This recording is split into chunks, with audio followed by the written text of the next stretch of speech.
இந்த வார தமிழாவில் பக்திமான் மாமியார்கள் விசஸ் பதரும் மருமகன். சாபாஸ், சரியான போட்டி. தீங்க பேர்ல பெரிய அட்டகாசம் பண்றாங்க. மாமியார் வந்து மார்னிங் எழுந்திட்டு 2 hours 3 hours சொல்லிட்டு பூஜை பண்ணிட்டு இருப்பாங்க.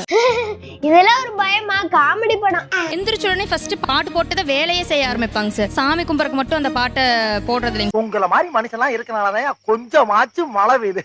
இதுதான் நான் சாப்பிடுவேன். ஆனா அவங்க வந்து சாஸ்திரம் எல்லாம் பாப்பாங்க. சஷ்டி, கிருத்திகை, அமாவாசை, பௌர்ணமி, பிரதோஷ 3 days பெண்களுக்கு வரும்ல, ஹெவி ரூல்ஸ் அண்ட் ரெகுலேஷன்ஸ் போடுவாங்க. சப்போஸ் அந்த மேட்டை நான் மிதிச்சிட்டேனா கூட ஐயோ அதை வாஷ் எவ்வளவு கேவலமான பிறவிங்க இல்ல நம்ம வாஷ் பண்ணி போட்டுறணும் உடனே. எங்க மாமியார் எங்களுக்கு சொல்லி கொடுத்ததை அவங்களுக்கு சொல்லி கொடுக்கணும்னு ஆசைப்பட்டோம். இந்த தெய்வத்தை பெத்த அந்த தெய்வத்தை நான் கூப்பிடணும்னு ஆசைப்படுறேன். தீட்டுங்கிற போது அதை நம்ம வந்து கலந்து செய்யக்கூடாது. இன்ஃபெக்ஷன்ங்கிறதுக்கு அறிவியல் சான்று இருக்கு, தீட்டுங்கிறதுக்கு அறிவியல் சான்று கிடையாது. என்ன அவ்வளோ பெரிய அப்பாட்டாக்கிறா சான்று கிடையாது. வயசுல மூத்தவங்க சொன்னது எல்லாமே சரி கிடையாது.